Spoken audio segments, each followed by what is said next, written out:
Son of a...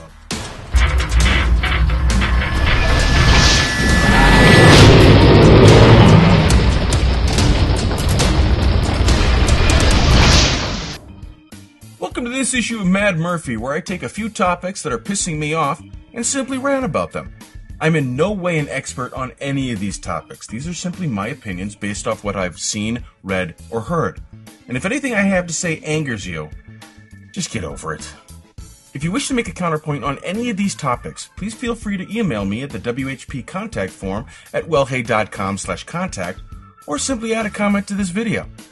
I will not and absolutely refuse to address any idiot who wants to start a screaming match with me by starting off, including, or ending with insults. These are just my opinions, just as you are entitled to yours. So if you want my respect and have a mature debate, then you may want to start off with some respect as well. You ready? Let's dive right in. Hey, Danny! I see you're being a good little boy reading the Bible today. Let me ask you a quick question. Do you live to be offended? Yeah?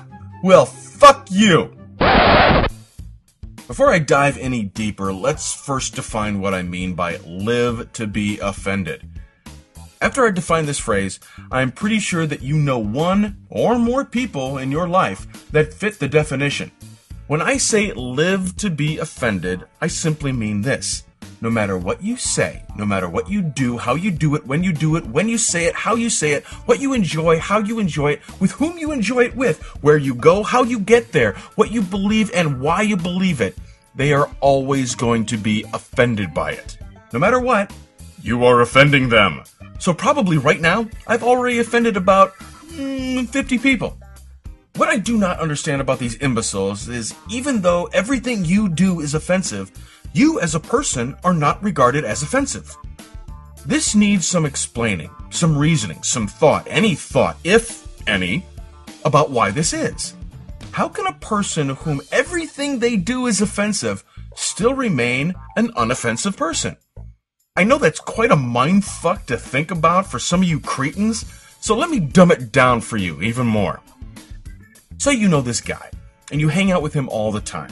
You see him every day, even on weekends. He's not a coworker. You choose to voluntarily be a part of his life. A friend you've known for years, okay? Now, every time you hang out with this guy, he does something that just rubs you the wrong way. His eating habits, his lack of self-hygiene, he farts with every step he takes, he likes to refer to women as broads or chicks, he refers to black people as useless niggers, he thinks all gay men are faggots, all gay women are bull dykes, he enjoys black death metal, abuses his children any chance he gets, yet you still hang out with him every day. Enjoy a cup of coffee with him every morning, even though he thinks you're a faggot for holding up a cup of coffee the way you do and make sure everyone in that Starbucks hears him. Why on God's green earth do you continue to hang out with this lousy motherfucker? Why would you continue to subject yourself to his opinions that piss you off to your very core? What possible attribute could this douchebag have that would redeem him in your eyes? This is how I see those people that hang out with normal people, yet find fault in everything anyone does. There's a reason you very rarely ever see these people invited to parties, because, let's face it, who wants to hear a really good story about a bridge? Why these people are constantly offended, like the Bermuda Triangle and what women really want, people who live to be offended are one of the great mysteries of the world. But I have actually done some intensive research and found some interesting facts. People who live to be offended, or PLBOs, often change their motives. One day they're offended because they think you're sexist, the next, you're racist, the next, who the fuck knows? PLBOs are usually the only representative in a group of people. You never see more than one PLBO in a group unless that group is over 15 people. Then they travel in small nomadic herds. PLBOs are usually the first ones to raise their hands or participate or suggest ideas. Does this suggest that they're truly not offended? And is this just a plea to be heard? PLBOs are usually the individuals that perpetuate false rumors in social media. Case in point, there's a rumor going around that Courage the Cowardly Dog was canceled because of an episode called The Mask, because of the lesbian undertones of the relationship between Kitty and Bunny. The rumor was proven false when someone did their homework to find that The Mask aired in Season 2, while the tales of Courage, Muriel, and Eustace Bagg lasted for a full 4 seasons. There's a good chance you first heard about this rumor from a PLBO who quickly jumped on their homemade soapbox that has been in their family for generations. PLBOs often find that there is absolutely nothing offensive about anything they enjoy, even if it's liver and tuna fish sandwiches for lunch. That's not just offensive, that's fucking disgusting.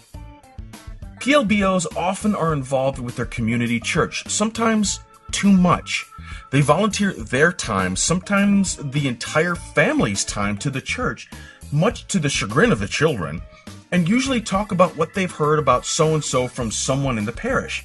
I've also noticed that most of the time, when they want to make a point, they will often claim that it is referenced in the Bible, or they will quote actual scripture to you. The problem with PLBOs is that even though you can simply just begin to invite them to less and include them in less, they will begin to be offended by that, and the entire thing starts all over again. Most of the time, it just gets worse. I did find a solution, not a very good solution, since it takes a while. Most PLBOs don't have enough common sense to take a hint. What you do is simply ignore them, acknowledging them in short, minimal, engaging phrases. Yes, it takes a while because they're so engrossed in what they say that they rarely have time to listen. But the less you acknowledge what they're actually saying, they should eventually realize that you just don't care what they have to say. Of course, my tactic is simply to go up to one while they're spouting out their intolerance and shout at the top of your lungs, "No one cares what you think!" and then walk away. Then again, I'm not the smoothest person on the face of the planet and rarely use my volume knob. What it boils down to is this: if these people are so offended by everything you do, why do they continue to hang around you? I believe it's not that you offend them, but they desire to be heard, and that's incredibly selfish. Your entire relationship with these people is that they simply need to talk, and if you don't listen, then they'll start saying things that will force their voice upon you, and now you have to hear what they say. There is a silver lining, though. There's a big difference between hearing someone and listening to them. You can hear them, and whatever they have to say will go in one ear and out the other, and that'll drive them absolutely batshit crazy. The other nice point is they never seem to last long in any group. Whether it be a social group or at work, the average PLBO has a typical lifespan of several months. They are either excommunicated or fired, so you have that to look forward to. If you've stuck around this long, I want to thank you for letting me air out my grievances, and believe me, I got lots of them, so I'll just close out with the usual. It doesn't matter what your religion is. I think we can all believe that treat others as you wish to be treated is a pretty decent rule to live by, so why don't we all just stop the fighting and treat others the way we would like to be treated? You can never have too much of a good thing, unless it's beer. Then please drink responsibly.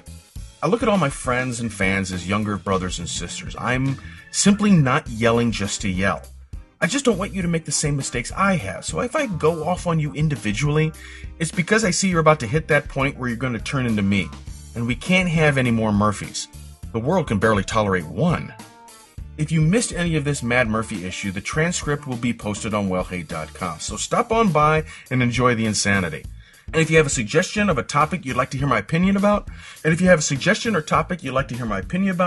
you can always let me know in the comments or at wellhey.com/contact.